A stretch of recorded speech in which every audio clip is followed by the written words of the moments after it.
Hello everyone! Kamusta po kayo at welcome dito sa Bawat Buhay May Kwento. Isang inspirational life and love story ang aming handog sa inyo ngayon na may pamagat na Incredible Love. Written by Mary Angel Sibayan, narrated by Jennifer Pagsugiron. I hope you don't mind if I say that I love you. Si Sheila Hidalgo ay hindi nakapagtapos ng pag-aaral sa kadahilan ng kapos sa pera. Siya na ang bumubuhay sa kanyang kapatid na lalaki at inang sugarol at bisyosa. Siya ay nakatira sa probinsya ng San Sebastian. Isa siyang tipikal na probinsyanang babae kung saan babad siya sa mga trabahong pangbukirin. Isang araw, naisipan niyang lumuwas ng Maynila para humanap ng trabaho. Nagbabaka sakaling makahanap man lang ng trabaho upang mas matustusan niya ang pag-aaral ng kanyang bunsong kapatid. Sa kasamaang palad, napadpad siya sa kumpanya ng isang binata na nagngangalang Clyden de la Verde. Ang binatang ubod ng sungit sa kanyang mga empleyado. May mabubuo kayang pagmamahalan sa pagitan ng empleyado at amo nito? Isang araw, habang palakad-lakad si Sheila sa kanilang bayan, may nakita siyang paskil na naghahanap ng trabaho doon sa Maynila. Kaya nakapagdesisyon siya na subukang mag-apply ng trabaho doon sa Maynila. Aling Nena, baka pwede patingin kay Bruce habang wala ako dito sa ating bayan? Hinging permiso na saad ni Sheila. Bakit, Sheila? Saan ka ba pupunta? Tanong ni Aling Nena. Luluwas ako ng Maynila bukas. Magbabaka sakali lang na makahanap ako ng trabaho doon na mas malaki ang sahod sa pag-aani ko ng palay dito. Kasi si Bruce po, tutungtong na sa high school. Mahabang paliwanag ni Sheila. Ganun ba? O sige, ako nang bahala sa kapatid mo. Tugon naman ni Aling Nena. Maraming salamat talaga, Aling Nena. Babawi ako sa'yo balang araw. Saad ni Sheila. Nay, may sasabihin po sana ako sa inyo. Pahayag ni Sheila sa ina. Ano na naman ba yan, Sheila? Kung manghihingi ka ng pera, wala akong pera dito. Pagalit na saad ng ina, sabay hit-hit ng isang sigarilyo. Hindi po, Nay. Nais ko po sana magtrabaho sa Maynila kasi hindi na po sapat ang kinikita ko sa pag-aani ng palay para pang sustento sa pag-aaral ni Bruce. Mahabang paliwanag ng dalaga. Tapos, ano gusto mo gawin ko? Malditang saad naman ito. Eddie, ipahinto mo sa pag-aaral yung kapatid mo na hindi ka naman problema sa gastusin. Dagdag nito. Hindi naman yan pwede, Nay. Malumanay pa ring saad ni Sheila. Baka pwedeng tumigil ka muna sa bisyo mo, Nay. Kailangan ka kasi ni Bruce dahil luluwas nga ako ng Maynila. Malumanay na pakiusap ni Sheila. Pag-iisipan ko muna yan. Matapos maipagbilin si Bruce kay Aling Nena at ng kanyang ina, nagpaalam na siya sa kapatid nito na luluwas siyang pa Maynila kinabukasan para doon humanap ng trabaho. Bruce, mag-aral ka ng mabuti ha. Huwag mong bigyan ng sakit ng ulo si nanay. Malungkot na saad ni Sheila sa kapatid. Oo naman ate, para sa'yo gagalingan ko. Saad ni Bruce. Payakap nga kay ate. Alok ni Sheila sa kapatid. Malalaking building ang bumungad kay Sheila pagkatungtong niya sa lugar ng Maynila. May naipon na pa naman akong pera. Maghahanap muna ako ng matutuluyan. Saad ni Sheila sa kanyang sarili. Namimiss ko na agad si Bruce. Ano kayang ginagawa niya ngayon? Tibale, titiisin ko na lang to. Pangungumbinsi ni Sheila sa kanyang sarili. Habang palakad-lakad si Sheila para humanap ng matutuluyan, napadpad siya sa isang gusali kaya naman nagtanong-tanong siya. Ale, bakanti pa po ba yung isang kwarto dito? Tanong ni Sheila sa Ale. Naku, iha! Tamang-tama at yan na lang ang kwartong natitira. Mura lang yan para sa'yo, iha. Tugon naman ng may-ari ng silid. Talaga po? Pwede po ba matingnan sa loob? Oh, halika! Samahan mo ko! Saad naman ng Ali. Ayan, May maliit dyan na banyo. Saktong kakasya ka dyan. May maliit namang kusina dito. At maliit ring kwarto para sa'yo. Tamang-tama ang 1,000 kada buwan mo dito. Pangungumbinsi ng may-ari ng silid. Pwede na ba akong lumipat ngayong araw, ma'am? Tanong ni Sheila. Sus, eto naman. Huwag mo na akong tawagin, ma'am. Aling Merna na lang.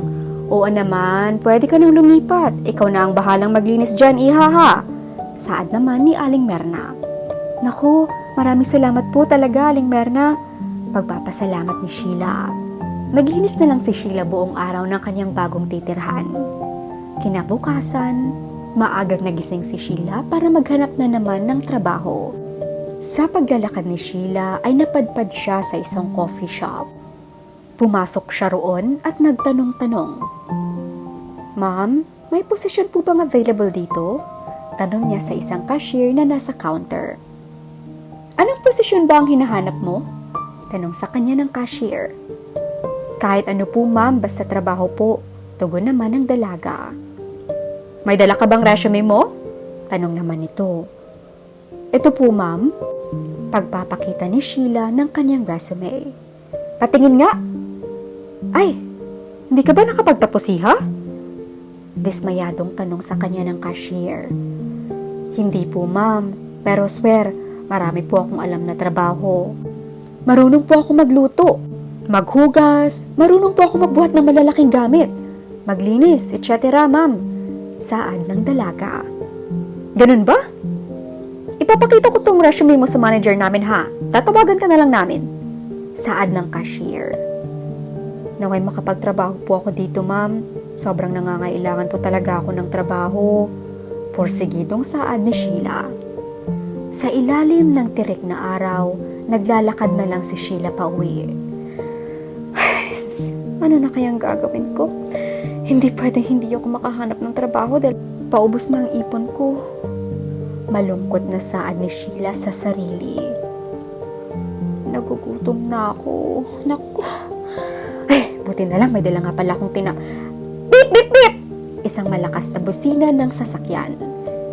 Tumilapon ng tinapay na kakainin sana ni Sheila dahil nadapa siya sa daan dahil sa gulat ng busina ng sasakyan ng kung sino mang lalaki na to. Miss, can you get out of my way? Striktong saad ng lalaki habang nakadungaw sa bintana ng kotse nito. Aba, mister, sino ka man? Hindi mo man lang ba ako tatanungin kung kamusta ang kalagayan ko dito? Hindi mo man lang ba ako tutulungan? Bulyaw ni Sheila sa lalaki. The hell I care. Know you ba? Eh di tumayo ka dyan mag-isa. Malaki ka naman ah. Isa pa, paki ko naman kung nabalian ka ba ng buto dyan. Pagsusungit na saad ng lalaki. At tumayo si Sheila habang inaayos ang kanyang nahulog na mga gamit habang pumapalakpak. Wow! Ang yabang naman! Kala mo naman kung sinong gwapo. Pagtataray na tugon ni Sheila. Pero sa bagay, gwapo naman talaga siya kahit hindi ko pa nakikita ang mukha niya sa malapitan. Saad ni Sheila sa kanyang sarili. Ano ba, miss? Hindi ka ba makikinig? Kailangan ko pa bang tagalugin para maintindihan mo? Iritadong saad ng lalaki. Tagalugin mo mukha mo! Pabalang nasagot ni Sheila sa binata. Lumabas ang lalaki sa sasakyan nito. Tila natigilan ng binata sa taglay na kagandahan ni Sheila. Hindi niya akalaing mas maganda ang dalaga sa malapitan. Umalis ka sa dinadaanan ko dahil malilate na ako sa trabaho. Ayan, hindi na yan English, miss. Iritable ngunit mahinahon pa ring tugon ng binata. You dare English me? Tawang tugon ng binata. Tinatawa mo dyan? Kung ako sa'yo, bayaran mo yung nasira mo. Kita mo natapon mo yung tinapay ko dahil sa gulat? Bayaran mo na matapos na tayo dito. Saad naman ni Sheila. Bakit ko babayaran? Sinuswerte ka ba? Kasalanan ko bang tatanga-tanga ka? Hindi rin papatalong saad ng binata. Aba, isaksak mo yung pera sa mukha mo. Kala mo naman kung sinong mayaman. Baka nga nirentahan mo lang tong sasakyang ginagamit mo. Dah, maldita pa rin saad ni Sheila. Baka alis na nga ang pangit dito. Tatandaan ko yung mukha mo. Saad ni Sheila. Itong mukhang to na napakagwapo. Dapat lang natandaan mo. Bye, miss! Saad ng binata bago umalis si Sheila. Sa kabilang dako, hindi ko maitatanggi sa sarili na maganda talaga siya, kaya lang... Hindi mapigil ang tawa ng binata nang maalala niya ang dalaga kanina. Saan ko kaya siya mahahanap? Tanong ng binata sa sarili bago paandarin ang sasakyan para pumunta na sa kumpanya nito. Makalipas ang ilang linggo, napadpad si Sheila sa kumpanya ng mga De La Verde. Pwede kaya ako mag-apply dito kahit tagapunas lang ng salamin sa malaking gusali na ito? Tanong ni Sheila sa kanyang sarili habang nakatingin sa malaking gusali kung saan ito ay kumpanya ni Clyden. Manong guard, may bakante po bang trabaho ditong pwedeng pag-applyan ko? Tanong ni Sheila sa tagapagbantay. Magtanong-tanong ka na lang sa information desk, ma'am. Balita ko naghahanap sila ng janitress ngayon. Saad ng isang security guard. Naku! Tamang-tama, marunong po ako niyan, kuya. Maraming salamat po. Pangako, ililibre kita, kuya, kapag nakasahod ako dito, ha? Pangako ni Sheila sa security guard. Saan ko yan, ma'am? Good luck po. Saad ng guard. At pumasok na nga si Sheila sa kumpanya ni Clyden. Pwede ka nang magsimula bukas, miss. Saad ng babae. Talaga po, ma'am? Manghang tugon ni Sheila sa babae. Yes, miss. Since marami ka naman ng experience sa trabaho base sa resume mo, then you're hired here in our company as a janitress. Sambit ng babae. Maraming salamat po talaga, ma'am. Pasasalamat ni Sheila sa kanya. Kunin mo na lang yung uniform mo doon sa isang room. Saad ng isang babae din.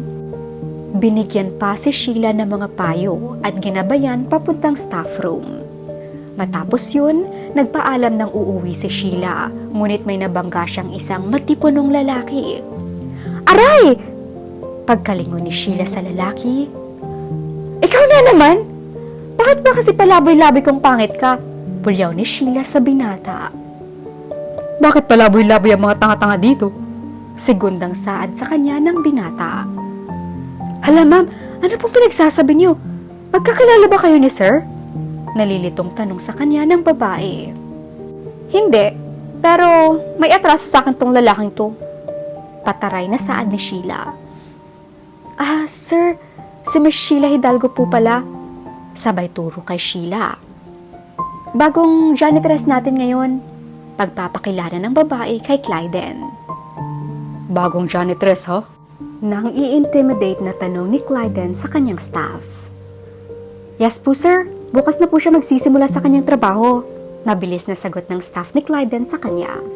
Then make her clean my office tomorrow at 5 a.m. I gotta go, may meeting pa ako. Paalam na saad ni Clyden. Ingat po, sir. Teka, bakit kanina ka pa sir ng sir sa lalaking iyon? Sino ba siya para tawagin ko ring sir? Litong tanong ni Sheila sa babae. Ano ka ba, Sheila? Boss natin yun. Pangaral na tugon ng babae sa kanya. Ano? Boss natin? Siya bang mayari nito? Sunod-sunod at manghang tanong ni Sheila sa babae. Yes, Sheila. Siya ang may-ari nitong pinagtatrabahuhan natin kaya umayos ka. Sagot naman ng babae. In fairness, kahit masungit si sir, alam mong gwapo siya, no? Pabirong saad ng babae. Maaga nga gumising si Sheila para mag-prepare sa kanyang trabaho. Umaga pa lang, ready at excited nang magtrabaho si Sheila. Kaya naman kumain na siya ng umagahan at pumunta sa sakayan ng jeep para sumakay papuntang kumpanya ng mga De La Verde. Buong araw, subsob sa trabaho si Sheila. Hindi na niya ininda ang pagod sa katawan dahil baka mapagalitan siya ng boss nito kapag nagpahinga pa siya.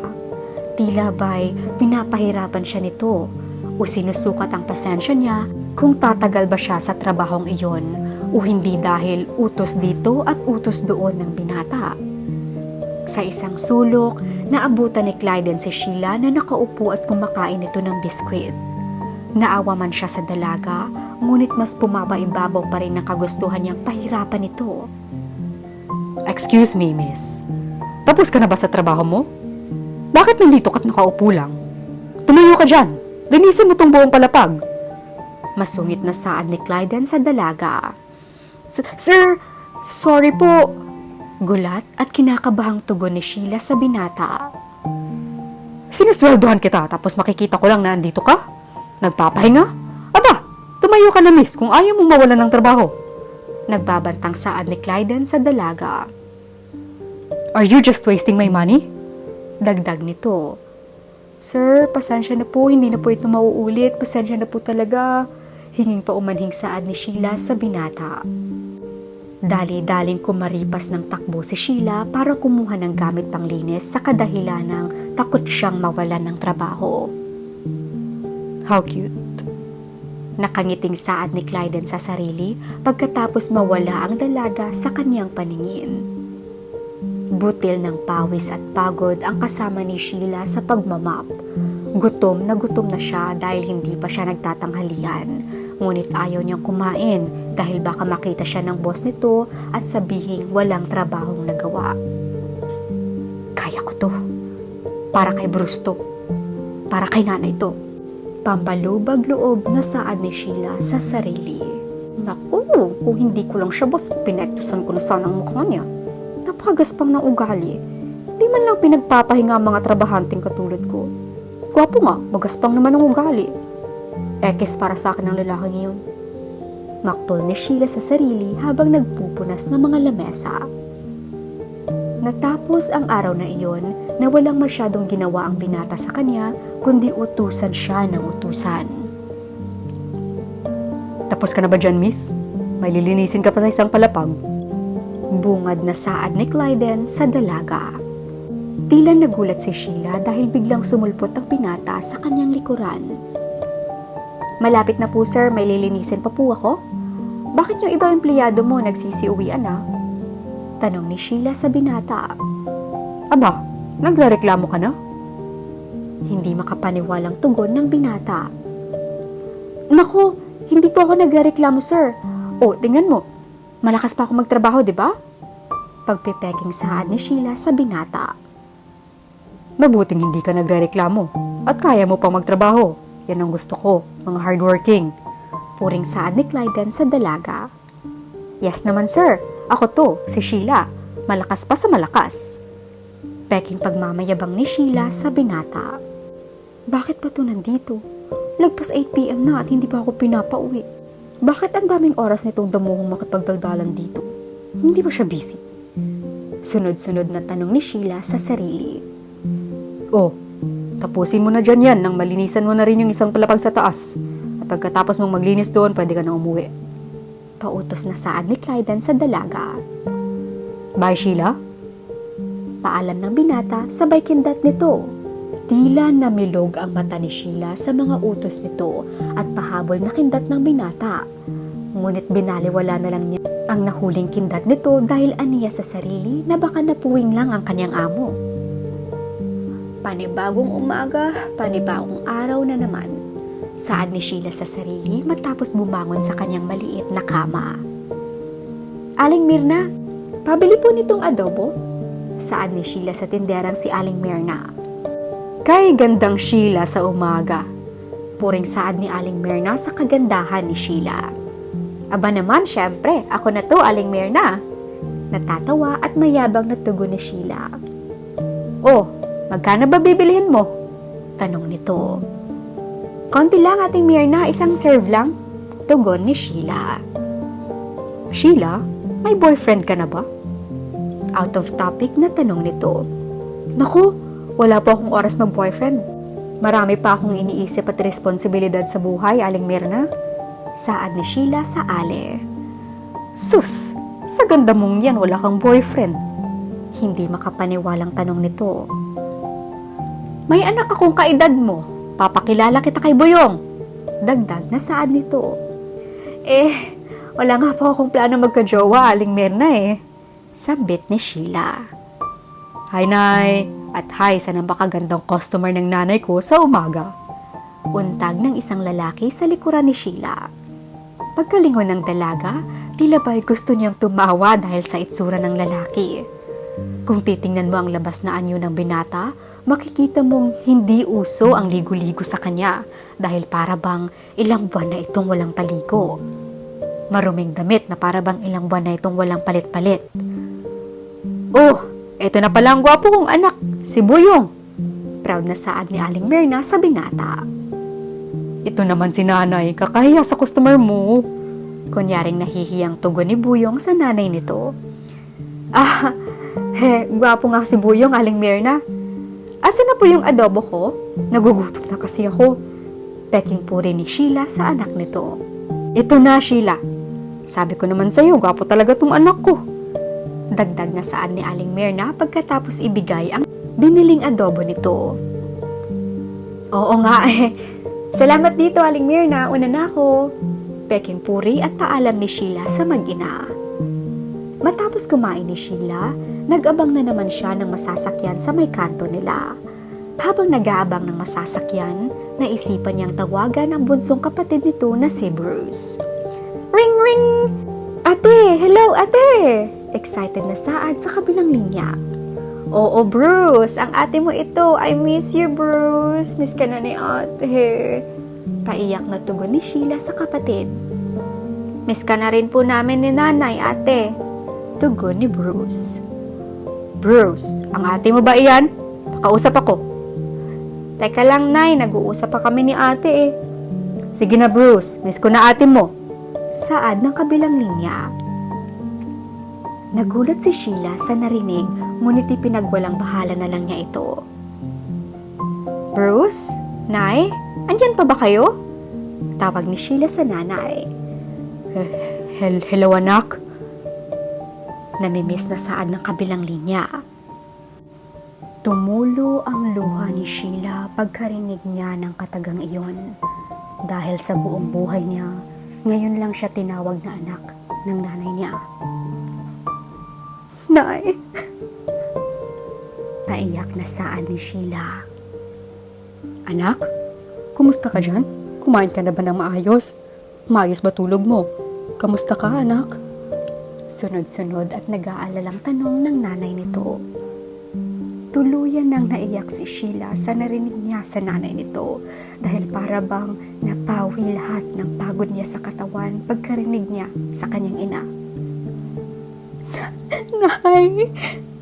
Umiiyak na sambit ni Sheila. Bakit ka umiiyak? May problema ba? Sabihin mo anong problema. Sinong nagpaiyak sa iyo? Inaaway ka ba nila dyan? Nagpapanik na tanong ng nanay nito. Wala, Nay. Namiss ko lang kayo. Miss ka na rin namin. Huwag ka nang mag-alala kay Bruce dahil inaalagaan ko siya dito ng maayos. May naipon akong konting pera sa pagsusugal ko noon, kaya't ginawa ko itong puhunan para humanap ng pwesto sa palengke para magtinda ako ng gulay. Tiyak, malaking tulong na rin ito pwesto ko dito sa palengke para sa pag-aaral ni Bruce. Mahabang paliwanag na saad ng ina nito. Nakahingang malalim si Sheila sa sinabi ng kanyang ina dahil sa nagbago na ito sa wakas. Maraming salamat, Nay. Babawi ako sa inyo kapag nakauwi ako. Tugon ni Sheila. Oo, alagaan mong mabuti ang sarili mo dyan, ah. Wala kami ni Bruce para alagaan ka dyan kapag nagkasakit ka. Pangaral na saad ng kanyang ina. Opo, Nay. Mahal ko po kayo. Puno ng pagmamahal na sambit ni Sheila. Mahal ka rin namin ni Bruce. I love you, ate. I miss you. Saad sa kabilang linya. Tut, tut. Pagkababa ni Sheila ng tawag, hindi niya namalayang late na siya sa trabaho. Hindi niya namalayang napahaba ang kanilang pag-uusap, kaya kumaripa siya ng takbo para humanap ng masasakyan. Naku, anong oras na ba? Bakit walang sasakyan ngayon? Frustrated na saad ni Sheila sa sarili. Pagkalipas ng ilang minuto, nakahanap rin ng masasakyan ng dalaga, ngunit puno-puno ito ng mga pasahero. Ininda na lang niya ang rami ng taong nakasakay sa jeep. Palipat-lipat lang ang tingin ni Sheila sa kanyang orasan at daan habang nakasakay siya sa jeep. Pagkarating niya sa kumpanya nito, bumungad sa kanya ang binata. And why are you 30 minutes late, Miss Hidalgo? Bungad na tanong sa kanya ng binata. traffic po kasi, sir. Pasensya na po. Hinging pa umanhing tugon ni Sheila. Di gumising ka ng maaga para hindi ka maabutan ng traffic. Bago ka nga lang pero wala pang isang buwan, late ka na. Pagalit na sambit ni Clyden sa dalaga. Pasensya na po, sir. Hindi na po mauulit. Hinging pa umanhing tugon ni Sheila. Ang sungit. Kung hindi talaga ako nangangailangan ng trabaho, naku, matagal na akong umalis sa kumpanyang to. Nagtitimping bulong ng dalaga sa sarili. Ano, may sinasabi ka? Strikto at takang saad ni Clyden. Wala po, sir. Pasensya na po talaga. Magtatrabaho na po ako. Paalam ni Sheila sa binata. Huwag ka nang maraming kuda dyan, back to work. Utos na saad ng binata. Mira, pakitingin mo nga si Miss Hidalgo kung nagtatrabaho ba ito ng maayos. I love a meeting pa. Utos ng binata kay Mira. Yes po, sir. Sheila, huwag ka na magpalit bukas ha. Hate pa naman ni sir kapag nalilit ang empleyado niya. Pangaral na saad ni Mira kay Sheila matapos mawala sa kanilang paningin ang boss nito. Sa hindi ko nga sinasadya na late ako. Maktol na tugon ni Sheila. Oo, sige na. Basta wag mo nang ulitin yun. Tugon ni Mira kay Sheila. Buong araw na namang babad si Sheila sa trabaho. Hindi na niya ininda ang pagod dahil baka mapagalitan na naman siya nito. Sa makalipas na ilang buwan, ganun lang ang naging buhay ni Sheila. Uuwi siyang pagod at babangong pagod sa buhay. Araw-araw rin siyang napapagalitan ng amo nito. Gusto na niyang umalis sa kumpanya, ngunit malaki itong magbigay ng sweldo, kaya tinitiis na lang niya ang lahat. Isang araw, Sheila, may iutos sa'yo si sir. Punta ka na lang daw sa office niya. Bungad sa kanya ng isang staff pagkarating ni Sheila sa kumpanya. Ano raw iuutos niya, Mira? Tanong niya sa katrabaho nito. Ewan, di ko alam eh. Sabi niya, papupuntahin kita sa office niya pagkarating mo. Ayun, sumunod lang ako sa sinabi niya at di na rin ako nagtanong-tanong pa. Mahabang paliwanag na saad ni Mira. Ganun ba? Sige, Mira, salamat. Paalam na tugon ni Sheila. Sumakay lang ng elevator si Sheila patungong opisina ng binata dahil nasa 12 palapag ang opisina nito. Pagkalabas ni Sheila sa elevator kung saan nasa palapag na siya ng binata, namangha siya sa tanawin nito. Kay gandang pagmasdan ng ubuong opisina ni Sir. Pakiramdam ko, pwede na akong matulog sa mga sofang nakalagay dito. May mamahaling bulaklak na nakadisplay. May mga mamahaling paintings na masarap tingnan sa mata. Humahangang saad ni Sheila sa sarili habang pinupuri ang opisina ng binata. Isang presidential suite ang uri ng opisina ni Clyden. Kaya naman, para na itong isang malaking bahay na pwedeng tirhan. Come in. Saad ng binata sa kanya. Ang gwapo! Saad ni Sheila sa sarili matapos bumungad ang gwapong mukha ni Clyden. Sir, ano pong iuutos nyo? Tanong agad ni Sheila sa binata. Anong gusto mong kainin? Tanong sa kanya ng binata. Kahit ano po sir, ay Clyden pala. Tugon ni Sheila. Hello, can we order some food? Just deliver it to my office, thank you. Umorder si Clyden ng pagkain at ipinadeliver ito sa kanyang opisina. Habang kumakain si Sheila, Sir? Clyden nga, masasanay ka rin. Saad ng binata. Mas sanay ako sa sir eh. Nga pala Clyden, ibawas mo na lang tong pagkain sa susunod na sweldo ko ha. Nagpapadala pa kasi ako ng pera kay nanay eh. Mahabang saad ng dalaga. Ano ka ba? Walang ibabawas no. This is my treat for you. You're doing good kasi. Just prioritize your family, Sheila. Makahulugang tugon ni Clyden. Libre pala to?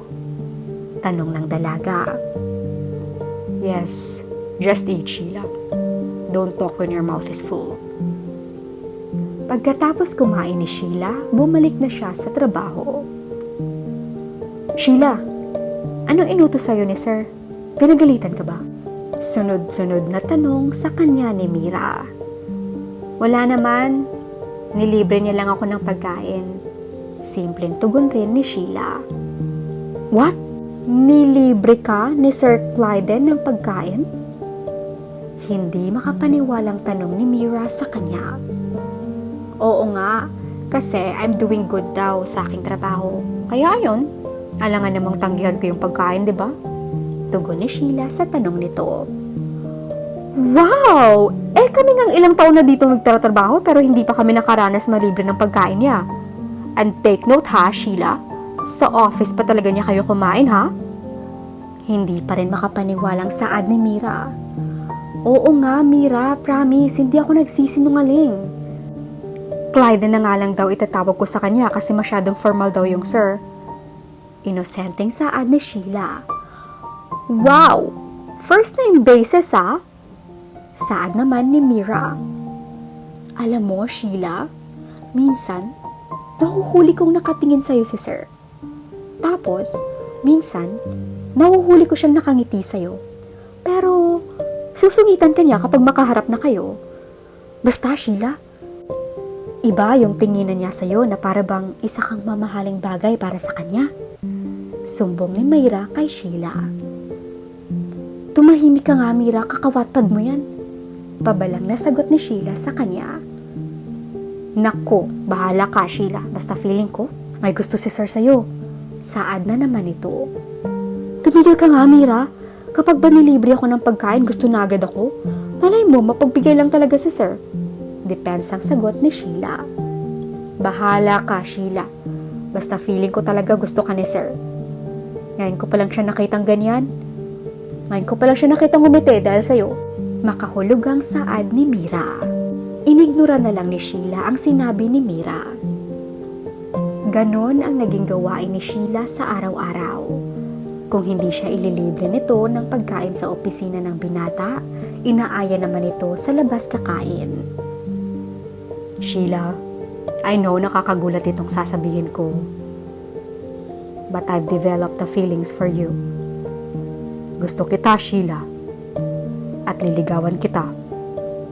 You don't need to reciprocate my feelings. Hayaan mo lang akong gustuhin ka.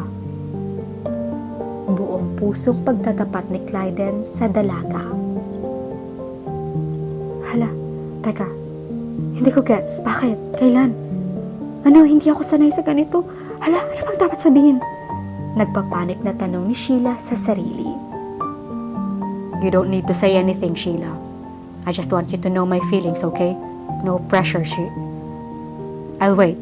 Even if it takes years or decades, with or without chance, I'll wait, Ganon kita kagusto.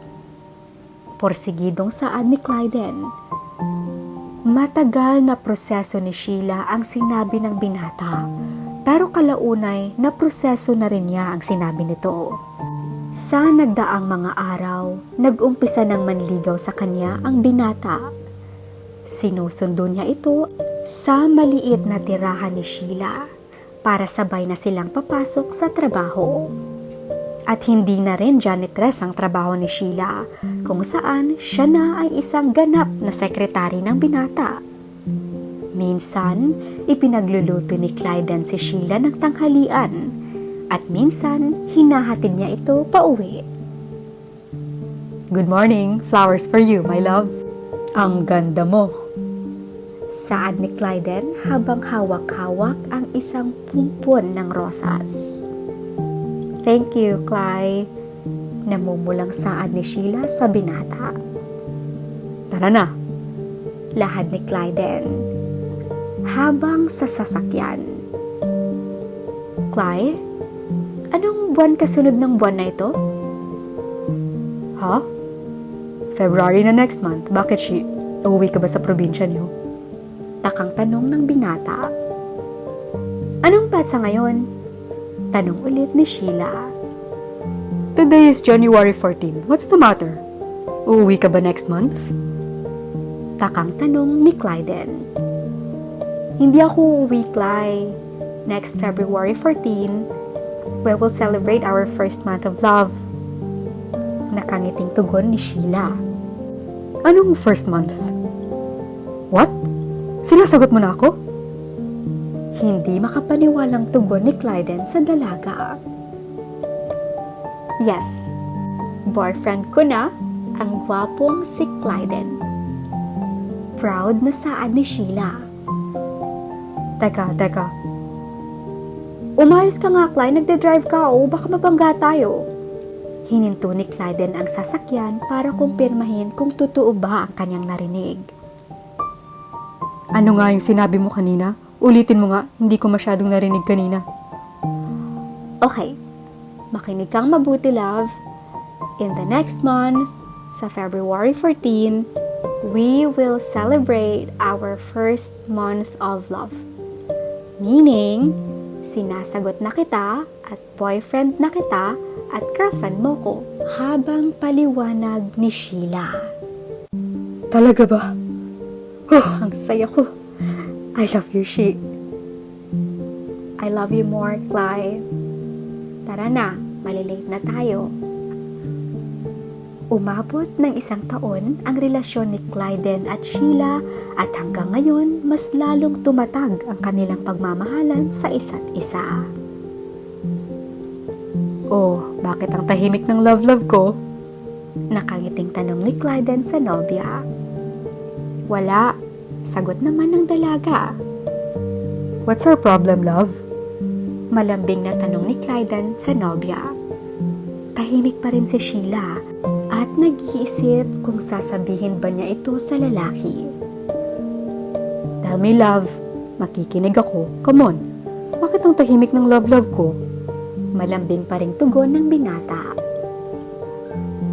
Tama talaga sila, love, no? Seryoso nitong saad na bumaling sa binata. Bakit, love? Anong problema? Tanong sa kanya nito. Kasi habang papalabas ako kanina sa CR, narinig ko si Jowan at ang kaibigan nito. Pinag-uusapan nila tayo. Pagpapaliwanag ni Sheila sa binata. Bakit, love? Anong ginawa nila sa'yo? Sinaktan ka ba nila? Sabihin mo nang mawalan sila ng trabaho. Sunod-sunod na tanong ni Clyden sa nobya. Kumalma ka nga, love. Kasi sabi nila, hindi daw ako bagay para sa'yo, kasyo hindi daw ako nakapagtapos. Hindi daw ako kasing yaman ng mga babaeng nagkakagusto sa'yo. Hindi daw tayo bagay kasi mahirap ako, mayaman ka. Malungkot na paliwanag ni Sheila sa nobyo nito. Huwag mo nang silang pansinin, love. Ang importante ay mahal kita at tanggap kita kung ano ka man. Nakangiting saad ni Clyden sa nobya, sabay halik sa noo nito. Pakiba nila kung hindi ka nakapagtapos? Pakiba nila kung hindi ka mayaman? Sus, hindi lang nila alam, love, kung gaano ka kabuting babae. Kung gaano ka magmahal. Dagdag nito. Hindi ko kasi mapigilang isipin, love. Malungkot pa ring saad ni Sheila. Shh! Ano bang gusto ng lalav ko? Gusto mo bang mag-aral o ano? Kung ako sa'yo, naging housewife na lang kita. Pagbibirong saad ni Clyden sa nobya. Bolero, gusto ko ipagpatuloy yung pag-aaral ko, love, pero gusto kong ako lang ang gagastos na aking pag-aaral. Saad ng dalaga. Okay, kung ganyan ang gusto mo, mahal ko, masusunod po. Saad ni Clyden sabay halik sa nobya. Thank you, love. Mahal na mahal kita. Makahulog ang saad ni Sheila sa nobyo nito. Nakapagtapos ng pag-aaral si Sheila at napagtungtong niya sa kolehiyo ang kanyang kapatid na si Bruce. Love, will you marry me? Buong tapang na tanong ni Clyden sa dalaga. Mahigit ilang taon na rin silang magkasintahan at gusto ng pakasalan ni Clyden ang dalaga. Dinala niya ito sa isang beach resort kung saan inihanda ni Clyden ang isang romantikong setup para sa kanyang pagpropose ng kasal sa kanyang nobya. Yes, love. Masayang sagot ni Sheila. Buong pusong ipinasuot ni Clyden ang singsing sa kamay ng dalaga. Ang ganda, love. Saad ni Sheila habang nakatingin sa singsing niya sa kamay. Mas maganda ka. I love you, love. I love you more, love. Mahal na mahal kita. Saan ni Sheila sabay halik sa labi ni Clyden. I hope you don't mind if I say that I love you. 'Cause there's so many Mahirap man ang pinagdaanan ni Sheila sa kamay ng isang lasinggira at sugarol na ina, ay hindi naman inasahan na yung taong tinataray-tarayan niya ay siya pala ang magsasalba sa kanya. At ito rin pala ang magbibigay ng pagmamahal na hindi niya nakuha mula sa kanyang ina. Mga kaibigan, maraming salamat po sa inyong panunood o pakikinig. Nawa po ay may nakuha kayong aral sa kwentong ito. At kung kayo po ay hindi pa nakapag-subscribe, please subscribe na po kayo, like at share. Pakihit na rin po ng bell button para maging updated kayo sa ating mga new uploads. Tandaan po natin, bawat buhay may kwento. Hanggang sa muli, paalam!